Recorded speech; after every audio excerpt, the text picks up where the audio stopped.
നമസ്കാരം, Soumya art of കുക്കിംഗിലേക്ക് ഏവർക്കും സ്വാഗതം. ഇന്നേക്ക് നമ്മൾ ഉണ്ടാക്കാൻ പോകുന്നത് ഒരു ഓലൻ റെസിപ്പിയാണ്. ഇതൊരു കുമ്പളങ്ങ മാത്രം യൂസ് ചെയ്തിട്ടുള്ള ഓലൻ റെസിപ്പിയാണ്. നമ്മളിപ്പോൾ ഇതില് വൻപയർ ചേർക്കുന്നില്ല, വൻപയറോ അല്ലെങ്കിൽ ചിങ്ങിപ്പയർ അതൊന്നും ചേർക്കുന്നില്ല. കുമ്പളങ്ങ മാത്രം യൂസ് ചെയ്തിട്ടുള്ള ഓലനാണ്. അതിനായിട്ട് ഞാനൊരു കപ്പ് കുമ്പളങ്ങ എടുത്തിട്ടുണ്ട്. ഇത് ഏകദേശം ഒരു 200 ഗ്രാം വരുമായിരിക്കും. പിന്നെ ഒരു ചെറിയ ഗ്ലാസ്സിൽ ഒരു ഗ്ലാസ് ഒന്നാം പാല്, പിന്നെ ഇത് രണ്ട് തേങ്ങയുടെ പാലാണ് എടുത്തിരിക്കുന്നത് കേട്ടോ. ഇത് ഏകദേശം ഒരു 1/2 ലിറ്റർ വരുന്ന രീതിയിൽ രണ്ടാം പാലും മൂന്നാം പാലും കൂടെ മിക്സ് ചെയ്ത് വെച്ചിരിക്കുന്നതാണ്. നിങ്ങൾക്ക് എത്ര കിട്ടുന്നത് രണ്ട് മൂന്ന് പ്രാവശ്യം കറക്കി എടുക്കുമ്പോൾ എത്രയാ കിട്ടുന്നത് വെച്ചാൽ എടുത്തോളൂ. 1/2 ലിറ്റർ തന്നെ ആവണമെന്നില്ല, എത്ര മാക്സിമം കിട്ടുന്നത് വെച്ചാൽ എടുത്തോളൂ. പിന്നെ ആവശ്യത്തിന് ഉപ്പ്, അതുപോലെ ഞാൻ 5 പച്ചമുളക് എടുത്തിട്ടുണ്ട്. അതുപോലെ ഒരു 5-6 തണ്ട് കറിവേപ്പിൻ്റെ ഇല എടുത്തിട്ടുണ്ട്. ഞാൻ എന്തുകൊണ്ട് 5 പച്ചമുളക് എടുത്ത് വെച്ചിട്ടുണ്ടെങ്കിൽ ഓലൻ പൊതുവെ ഒരു എന്താ പറയാ ഒരു ഷീന്നുള്ളൊരു കറിയല്ലേ, അല്ലെങ്കിൽ തൊട്ടുകറി എന്ന് പറയാൻ പറ്റുന്ന സംഭവമല്ലേ. അപ്പൊ അതുകൊണ്ടാണ് ഞാൻ 5 പച്ചമുളക് എടുത്തത്. അറ്റ്ലീസ്റ്റ് കുറച്ച് ഉപ്പും എരിവെങ്കിലും വേണ്ടേ, അത് മാത്രമല്ലേ ഉള്ളൂ നമ്മൾ ഇടുന്നുള്ളൂ. പിന്നെ ഒരു 1/4 ടേബിൾ സ്പൂൺ പഞ്ചസാര, കുറച്ച് വെളിച്ചെണ്ണ. അപ്പോൾ ഇത്രയും സാധനങ്ങളാണ് ആവശ്യം. അപ്പൊ എങ്ങനെ ഉണ്ടാക്കേണ്ടത് നോക്കാം.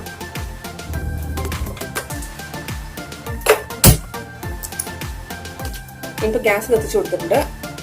ഇതിലേക്ക് കഴുകി വെച്ചിരിക്കുന്ന കുമ്പളങ്ങ കണ്ടോ, ഇങ്ങനത്തെ പീസായിട്ട് വേണം കട്ട് ചെയ്യാൻ.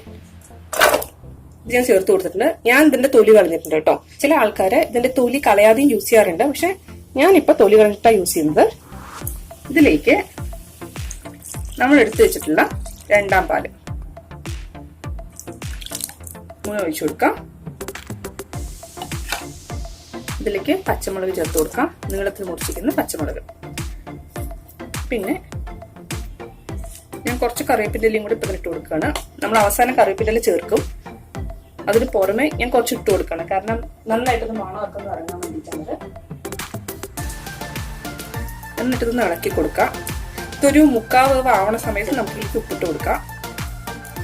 ഇത് ഇടയ്ക്കിടയ്ക്കൊന്ന് ഇളക്കി കൊടുക്കണം. കണ്ടിന്യൂസ് ആയിട്ട് ഇളക്കിക്കൊണ്ടേ ഇരിക്കേണ്ട ആവശ്യമില്ല, പക്ഷെ എന്തായാലും മൂടി വെച്ചത് വേവിക്കണ്ട, കാരണം തിരിക്കാൻ ചാൻസ് ഉണ്ട്, തിരിഞ്ഞു പോകും ചിലപ്പോൾ. അപ്പോൾ ഇടയ്ക്കൊന്ന് ഇളക്കി കൊടുക്കാം, ഒരു സൈഡിലേക്ക് ഇളക്കി കൊടുക്കാം.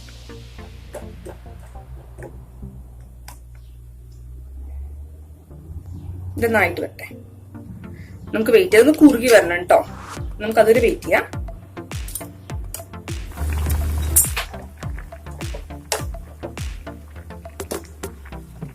ഇത് കണ്ടോ, അത് പൊന്തിപ്പോകേണ്ട ഒരു ടെൻഡൻസി ഉണ്ട് ഇതിന്.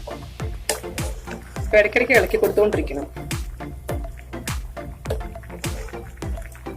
മാത്രമല്ല, നമ്മൾ ഇളക്കി കൊടുത്തേ ഇല്ലെങ്കിലുണ്ടല്ലോ ഇത് ശരിക്കും ഒരു എല്ലാം കൂടി യോജിച്ച് വരില്ല.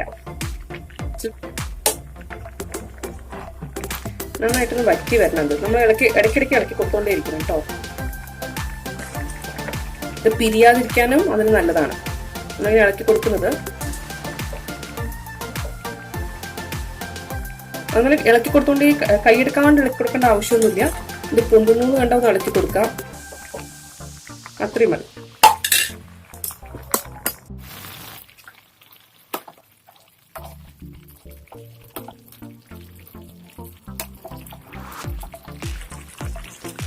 ഇതിൽ കുറച്ചും കൂടെ ഒന്ന് വെള്ളം വറ്റാനുണ്ട്. നമുക്ക് അതിലൊന്നും കൂടെ ഒന്ന് വെയിറ്റ് ചെയ്യണം. ഇതിപ്പോ ലേശം പിങ്കിഷ് കളറായിട്ട് വരുന്നുണ്ട് കണ്ടോ. ഇംഗ്ലീഷ് ക്യാമറയിൽ കൂടെ കാണുമ്പോൾ ഒരു വൈറ്റ് കളറായിട്ടാണ് ഫീൽ ചെയ്യുന്നത്. ഇത് കണ്ടോ, ഇപ്പൊ കാണാവോ? ഒരുപാട് പിങ്കിഷ് അല്ല, പക്ഷെ ചെറിയൊരു പിങ്ക് കളർ ഇതിന് വന്നിട്ടുണ്ടാവും.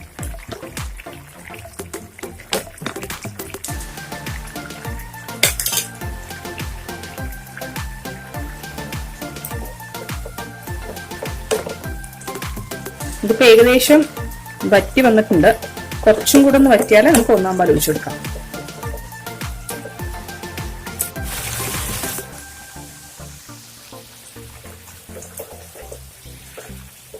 നന്നായിട്ട് വറ്റിയിട്ട് പറ്റി പിടിച്ച് വരണം കഷ്ണങ്ങളിലൊക്കെ. ഈ ഒരു സമയത്ത് ഇതിലേക്ക് വേണ്ട ഉപ്പ് ചേർത്ത് കൊടുക്കാം.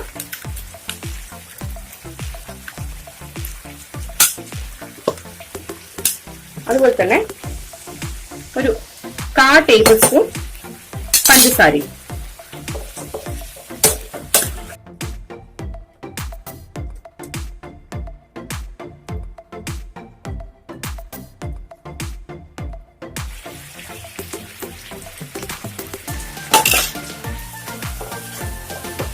ഇത് കണ്ടോ, ഇപ്പൊ നന്നായിട്ട് പറ്റി പിടിച്ച് വന്നിട്ടുണ്ട്. ഇതിലേക്ക് നമുക്ക് ഒന്നാം പാൽ എടുത്ത് വെച്ചിട്ട് ഒഴിച്ചു കൊടുക്കാം.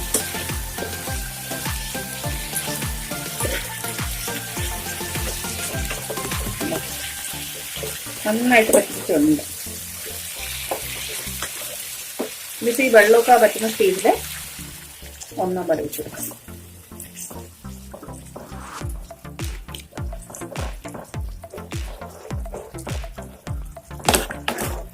ഇതിപ്പോ നല്ല കൊഴുപ്പുണ്ടെന്ന്. ഇത് കണ്ടോ, കൺസിസ്റ്റൻസി കണ്ടോ.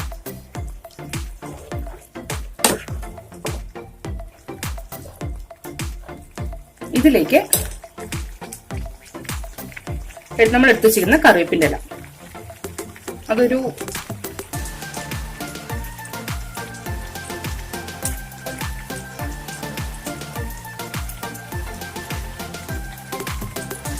ഞാനൊരു 2-3 കറിവേപ്പില ഇട്ടിട്ടുണ്ട്.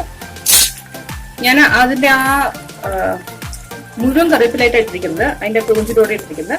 ഇത് അതിലേക്ക് ഒരു 2 ടേബിൾ സ്പൂൺ വെളിച്ചെണ്ണ ഒഴിച്ചിട്ട് ഓഫ് ചെയ്യാം. എന്നിട്ട് നന്നായിട്ട് അടച്ചു വെക്കാം.